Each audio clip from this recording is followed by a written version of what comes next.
Iran के राष्ट्रपति इब्राहिम रईसी और विदेश मंत्री हुसैन अमीर के हेलीकॉप्टर क्रैश में मौत के बाद दुनिया एक बार फिर तीसरी जंग के मुहाने पर आकर खड़ी हो गई है। अपने राष्ट्रपति की मौत के बाद ईरान बुरी तरह से भड़का हुआ है। अमेरिका जहां पूरे मामले में खामोश है, तो वहीं भारत ने कहा है कि भारत और ईरान की दोस्ती में रईसी की बड़ी भूमिका रही है। हेलीकॉप्टर क्रैश की घटना कोई साजिश है या फिर हादसा, यह अब तक साफ नहीं हुआ है। इस बीच इजरायल की भूमिका को लेकर बड़ा दावा किया जा रहा है। घटना के बाद इजरायली न्यूज एजेंसी कान ने दावा करते हुए कहा था कि किसी के बचने की कोई संभावना नहीं है। इसके बाद इजरायल पर शक और बढ़ गया है।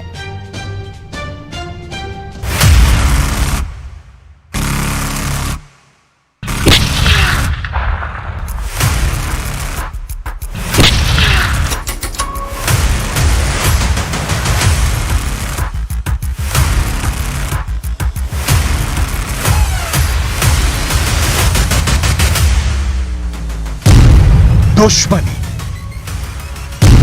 साजिश,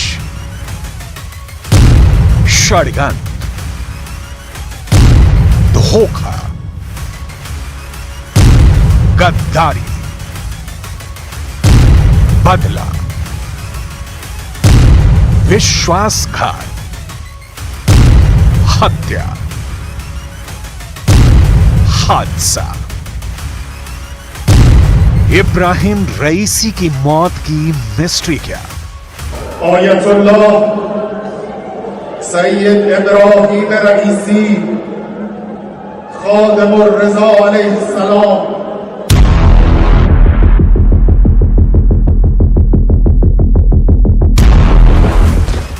क्यों गिरा रईसी का हेलीकॉप्टर? कैसे हुई रईसी की मौत? जलने से, चोट लगने से, या वजह कुछ और रही? रईसी की मौत की गुत्थी सुलझाने में दुनिया के बड़े बड़े एक्सपर्ट जुटे हैं। लिहाजा यह समझना बहुत जरूरी है कि रईसी की मौत सिर्फ हेलीकॉप्टर क्रैश की वजह से हुई या इसके पीछे कोई बड़ी साजिश है।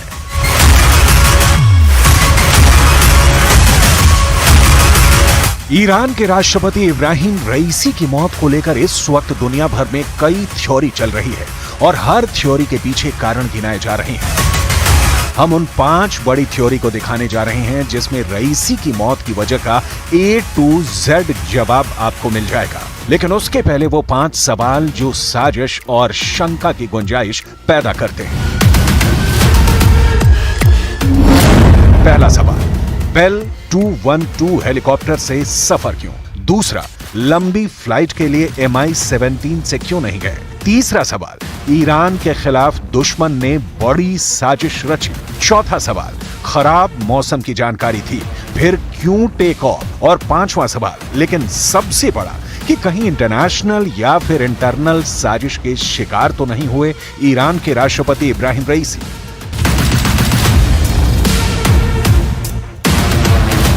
इन सवालों में रत्ती भर भी सच्चाई है तो फिर पूरी दुनिया के सामने नया और एक बहुत बड़ा संकट आने वाला है। इस संकट की डिटेल आपको आगे दिखाएंगे। अभी उन थ्योरी को देखते हैं जो रईसी की रहस्यमयी मौत से पर्दा उठाएगी। साजिश की थ्योरी नंबर 1। एक बेहद सामान्य लेकिन बहुत मजबूत सवाल उठ रहा है कि मौसम खराब था, कोहरा था, धुंध थी, लेकिन फिर भी रईसी का हेलीकॉप्टर टेक ऑफ क्यों हुआ? इसे एनिमेशन के जरिए समझते हैं। रईसी के काफिले में 1, 2, 3 हेलीकॉप्टर थे। मौसम तीनों के लिए समान था, लेकिन 2 हेलीकॉप्टर सामान्य लैंडिंग करने में सफल रहे और रईसी वाला हेलीकॉप्टर दुर्घटना का शिकार हो गया। सवाल है कैसे? क्या पायलट से कोई गलती हुई या हेलीकॉप्टर में ऐसा कोई डिवाइस फिट किया गया था जिसकी वजह से क्रैश हुआ?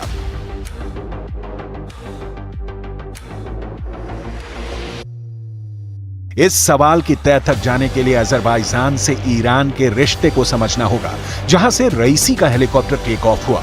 अजरबैजान ईरान की तरह ही शिया बहुल देश है, लेकिन अजरबैजान के रिश्ते ईरान से ज्यादा इजराइल से मजबूत रहे हैं। इसके पीछे की वजह है आर्मेनिया से अजरबैजान की दुश्मनी, जिसकी वजह है सीमा विवाद। इस मुद्दे पर इजरायल अजरबैजान का साथ देता रहा है, जबकि ईरान सीमा परिवर्तन का समर्थन नहीं करता। और यही सामने आती है साजिश की थ्योरी नंबर 2। अजरबैजान से रईसी का हेलीकॉप्टर उड़ान भरता है। हेलीकॉप्टर के बारे में कहा जा रहा है कि वो वेल कंडीशन में था, यानी किसी तरह की कोई तकनीकी दिक्कत या परेशानी हेलीकॉप्टर में नहीं थी। तो फिर क्रैश कैसे हो गया? रईसी की मौत का ईएमपी कनेक्शन।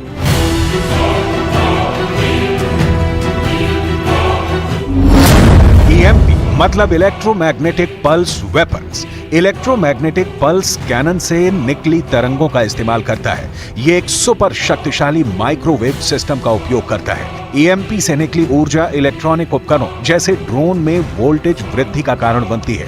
इससे पहले कि ड्रोन या कोई दूसरा इलेक्ट्रॉनिक उपकरण अपने तापमान को नियंत्रित कर सके, यह इलेक्ट्रोमैग्नेटिक पल्स वेपन उसे बेकार बना देता है। तो क्या अजरबैजान में रईसी के हेलीकॉप्टर के टेक ऑफ के पहले उसमें ईएमपी फिट किया गया या ईएमपी के जरिए हेलीकॉप्टर को उड़ा दिया गया?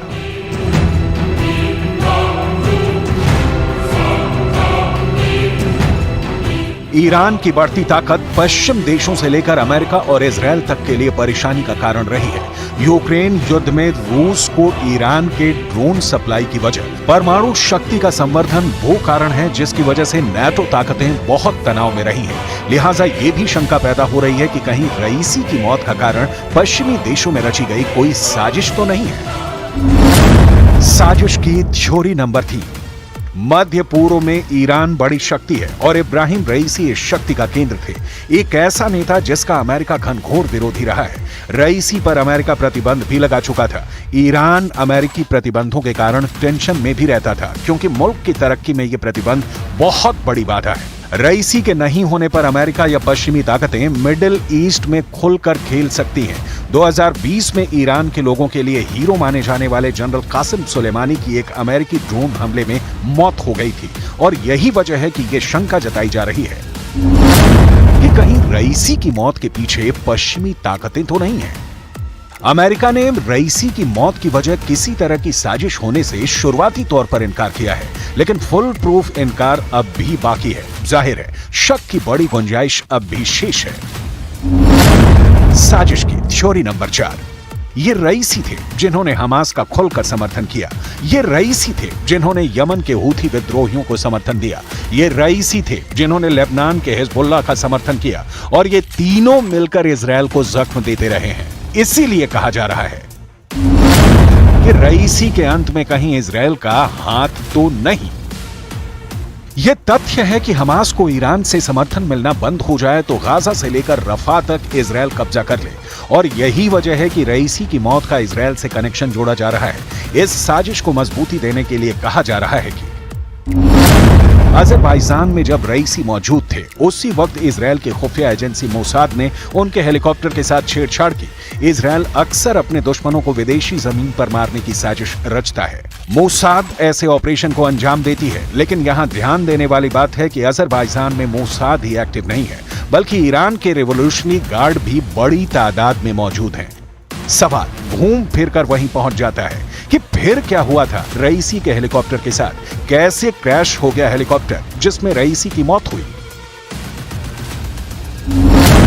साजिश की थ्योरी नंबर 5। एक शंका यह भी जताई जा रही है कि रईसी की मौत की वजह इंटरनेशनल नहीं, इंटरनल षड्यंत्र हो सकता है।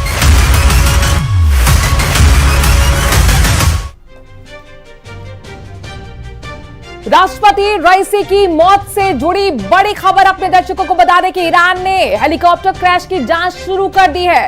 साइट पर पहुंचे हैं ब्रिगेडियर अली अब्दुल्लाही, ईरान के हाई रैंकिंग अधिकारी। पता करेंगे सच। मेजर जनरल बघेरी को बड़ी साजिश का शक है। इस वक्त की बहुत बड़ी खबर ईरान से जुड़ी हुई है। राष्ट्रपति रईसी की मौत से जुड़ी बड़ी खबर यह कि ईरान ने हेलीकॉप्टर क्रैश की जांच शुरू कर दी है। साइट पर पहुंचे ब्रिगेडियर अली अब्दुल्लाही, ईरान के हाई रैंकिंग अधिकारी अब इस सच का पता लगाएंगे। मेजर जनरल बघेरी को बड़ी साजिश का शक है और इसीलिए हेलीकॉप्टर की साजिश का पता लगाने के लिए, सच पता लगाने के लिए अब ये जांच शुरू कर दी गई है। तो अपने दर्शकों को बता दें कि ईरान में अब 5 दिन का शोक भी रखा गया है, लेकिन इस बीच ईरान और इजराइल के कैंप फिर से एक्टिव हो गए हैं। इजराइल और अमेरिका खामोश है। ईरान भी जानता है कि रईसी की मौत पर उसके दुश्मन जश्न मना रहे हैं। ऐसे में इस हेलीकॉप्टर क्रैश ने एक ऐसा तनाव पैदा कर दिया है जिसमें सबकी नजर अब व्लादिमीर पुतिन पर है।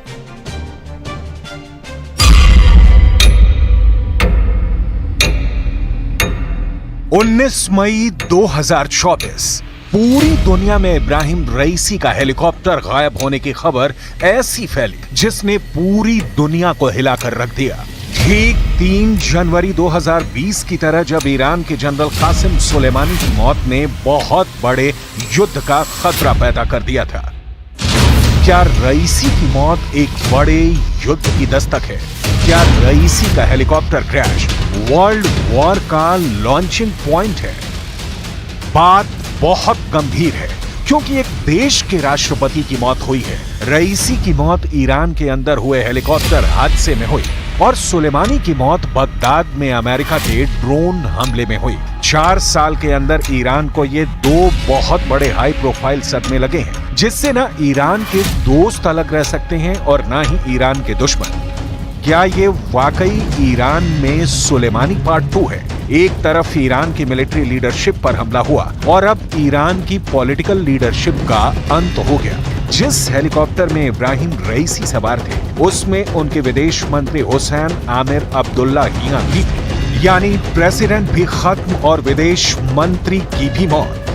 ईरान के प्रेसिडेंशियल हेलीकॉप्टर क्रैश में राष्ट्रपति और विदेश मंत्री समेत 8 लोगों की मौत हुई है। पूरा ईरान मातम मना रहा है। अब यह हादसा है या साजिश? सवाल लगातार उठ रहे हैं। एक देश के राष्ट्रपति और विदेश मंत्री का ऐसे हादसे में मारा जाना, ये बात किसी के हलक के नीचे नहीं उतर रही।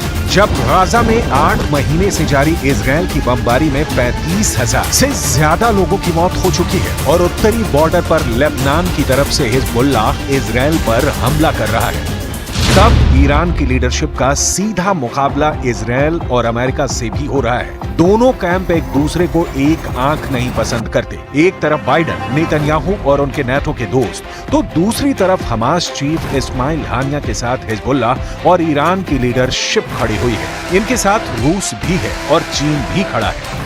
13 अप्रैल की रात को ईरान ने इजराइल पर मिसाइलों और ड्रोन की बारिश करके साबित कर दिया था कि पूरे पश्चिम एशिया में वो अकेला देश है जो इजराइल से सीधी टक्कर लेने को तैयार है। 300 ड्रोन और मिसाइल जब इजराइल की तरफ बढ़ रहे थे तब पूरी दुनिया में ईरान की लीडरशिप की बात हो रही थी। बेशक इजराइल ने ईरान की तरफ से हुए 95% से ज्यादा मिसाइलों, ड्रोन हमलों को नाकाम कर दिया, लेकिन रईसी और खामनेई पर पूरी दुनिया का फौरन फोकस हुआ।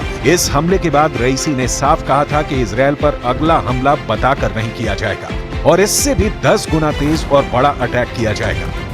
तब भी दुनिया 2 खेमों में बट गई। ईरान और इजराइल कैंप आमने सामने आ गया, लेकिन अब इनमें से 2 लोग यानी ईरान के राष्ट्रपति इब्राहिम रईसी और विदेश मंत्री हुसैन आमिर अब्दुल्लाहियां की मौत हो चुकी है। सवाल है कि क्या यह हेलीकॉप्टर हादसा एक बड़े युद्ध की शुरुआत बन सकता है?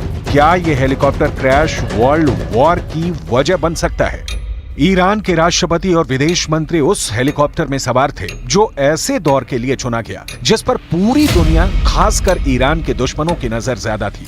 ईरान के राष्ट्रपति रईसी अपने पड़ोसी अजरबैजान में किज कलासी और खोदा फरीन बांध का उद्घाटन करने गए थे। ये उस वक्त का वीडियो बताया जा रहा है जब रईसी और बाकी लोग उद्घाटन वाली जगह हेलीकॉप्टर से जा रहे थे। ऐसा कम ही होता है जब ईरान या बाकी देश की टॉप लीडरशिप विमान या हेलीकॉप्टर में साथ चलती है। इस वीडियो में रईसी भी हैं और विदेश मंत्री अब्दुल्लाहियां भी। इस उद्घाटन के बाद वो वापस ईरान के तबरीज शहर की तरफ जा रहे थे। रईसी बेल कंपनी के UE-212 हेलीकॉप्टर पर सवार थे, लेकिन रास्ते में ही उनका हेलीकॉप्टर क्रैश हो गया। जहां हेलीकॉप्टर गिरा वो जगह तबरीज शहर से 50 किलोमीटर दूर वर्जे कान शहर के पास है। इस हेलीकॉप्टर क्रैश को लेकर थ्योरी बहुत सी सामने आ रही है।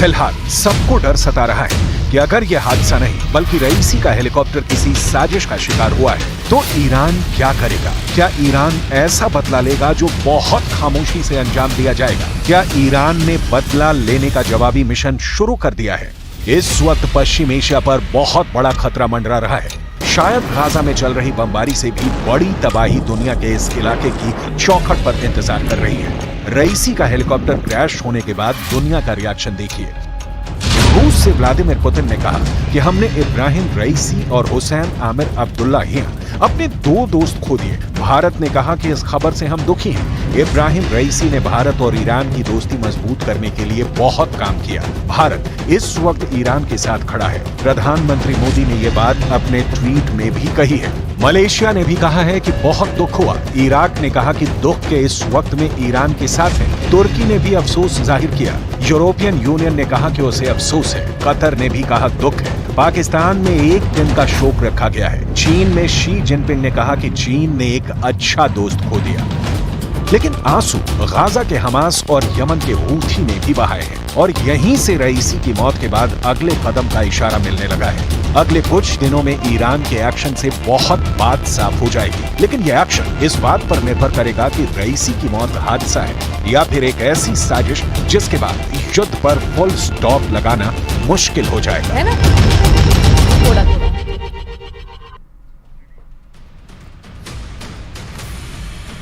इब्राहिम रईसी के पूरे जीवन के बारे में अब बहुत सारी बातें कही जा रही हैं।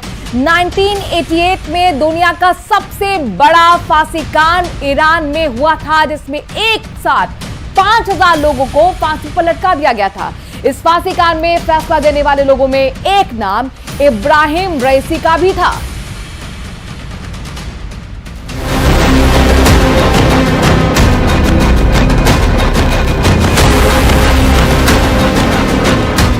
इब्राहिम रईसी की मौत की खबर ईरान के लिए एक बहुत बड़ा झटका है। इब्राहिम रईसी का नाम उन लोगों में लिया जाता था जिन्हें ईरान के सर्वोच्च नेता के पद का सबसे बड़ा दावेदार कहा गया। इब्राहिम रईसी की नीतियां अमेरिका के लिए बड़ा सिरदर्द थी। इब्राहिम रईसी से अमेरिका की दुश्मनी इतनी बड़ी थी कि इब्राहिम रईसी की मौत की खबर आने के बाद अमेरिका में ट्रंप की पार्टी के एक नेता ने खुशी जताई थी। आखिर मिडिल ईस्ट की राजनीति के लिए इब्राहिम रईसी का रोल इतना अहम क्यों माना गया था कि उनके हेलीकॉप्टर हादसे की खबर आते ही रूस ने अपना बचाव दल रवाना कर दिया और तुर्की भी अपने ड्रोन की सेना लेकर पूर्वी अमेज़न के ज़ोल्फा नाम की जगह पर खोजबीन में जुट गई। इब्राहिम रईसी के राजनीतिक करियर और बेहद फौलादी इरादों का पूरा विश्लेषण हम करने वाले हैं। दुनिया में इब्राहिम रईसी को एक कट्टरपंथी मौलवी के रूप में जाना जाता है जिन्होंने साल 2021 में ईरान के राष्ट्रपति पद की शपथ ली थी। इब्राहिम रईसी की आक्रामक नीतियों के चलते ही इजराइल और ईरान युद्ध के कगार पर खड़े हो गए थे। इब्राहिम रईसी ने न सिर्फ इजराइल और अमेरिका का जबरदस्त विरोध किया बल्कि ईरान के अंदर उठे हिजाब आंदोलन को कुचलने में भी इब्राहिम रईसी का बड़ा रोल माना जाता है। इब्राहिम रईसी का जन्म 1960 में ईरान के पूर्वी शहर मशहद में एक धार्मिक परिवार में हुआ था। इब्राहिम रईसी का जन्म एक ऐसे ईरान में हुआ था जब ईरान में राजशाही थी, यानी ईरान में एक ऐसे बादशाह का राज था जिसको दुनिया अमेरिका की कठपुतली कहती थी। 1979 में जब ईरान में इस्लामी क्रांति हुई और ईरान के पहले सर्वोच्च नेता ग्रैंड अयातुल्लाह खामेनी का जादू ईरान की जनता के सिर चढ़कर बोलने लगा, तब ईरान के ग्रैंड अयातुल्लाह के सबसे बड़े शिष्यों में इब्राहिम रईसी का नाम आता है। इब्राहिम रईसी ने ईरान के ग्रैंड अयातुल्लाह के कंधे से कंधा मिलाकर ईरान की बादशाही को उखाड़ फेंका था। इब्राहिम रईसी की सबसे खास बात यह थी कि वो इस्लामी कानून के और शरीयत के बहुत अच्छे जानकार थे। ईरान का धार्मिक महत्व का सबसे बड़ा शहर कोम है, जहां पर पूरी दुनिया से इस्लामिक स्टडी के लिए लोग आते हैं। इब्राहिम रईसी ने भी कोम से शिक्षा पाई थी। ईरान के प्रसिद्ध मौलवियों से इब्राहिम रईसी ने शरीयत का ज्ञान लिया था। 1979 में इस्लामी क्रांति सफल होने के बाद और ग्रैंड आयतुल्लाह के सुप्रीम लीडर बनने के बाद इब्राहिम रईसी का सितारा बुलंद हो गया। 1988 आते आते यानी लगभग 28 साल की उम्र में ही इब्राहिम रईसी ईरान की न्यायपालिका की सर्वोच्च समिति का हिस्सा बन गए। 1989 में इस्लामी क्रांति का विरोध करने वाले ईरान के 5000 नेताओं को जिस समिति ने फांसी की सजा दी थी, उसमें इब्राहिम रईसी भी शामिल थे। साल 2017 में जब इब्राहिम रईसी ने पहली बार ईरान के राष्ट्रपति पद का चुनाव लड़ा था, तो वो चुनाव हार गए थे। लेकिन साल 2021 में वो 62% वोट से ईरान के राष्ट्रपति का चुनाव जीत गए थे। अमेरिका की सरकार ने लगातार इब्राहिम रईसी की सरकार को परमाणु कार्यक्रम रोकने के लिए धमकाया था, लेकिन इब्राहिम रईसी ने परमाणु कार्यक्रम लगातार जारी रखा और इस वजह से इब्राहिम रईसी अमेरिका के लिए बड़ा सिरदर्द बने हुए थे। इब्राहिम रईसी ने हाल के कई दशकों में ईरान का सबसे बड़ा विद्रोह भी कुचल कर रख दिया था। महसा अमीनी की मौत के बाद ईरान के अंदर एक हिजाब आंदोलन हुआ। इसमें सैकड़ों की संख्या में लोग मारे गए थे और बड़ी संख्या में ईरान के सुरक्षाकर्मी भी अपनी जान गंवा बैठे थे। लेकिन वहीं इस बीच अपने दर्शकों को बता दें कि ईरान में 28 जून को राष्ट्रपति चुनाव भी होने जा रहा है। 28 जून को नए राष्ट्रपति के चुनाव के लिए मतदान होगा। ईरान में 5 दिन का शोक रखा गया, लेकिन इसी बीच ईरान और इजराइल के कैंप फिर से एक्टिव हो गए हैं। इजराइल और अमेरिका खामोश है। ईरान भी ये जानता है कि रईसी की मौत पर उसके दुश्मन जश्न मना रहे हैं और ऐसे में इस हेलीकॉप्टर क्रैश ने एक ऐसा तनाव पैदा कर दिया जिसमें सबकी नजर अब व्लादिमीर पुतिन पर लगी हुई है। रिपोर्ट देखिए।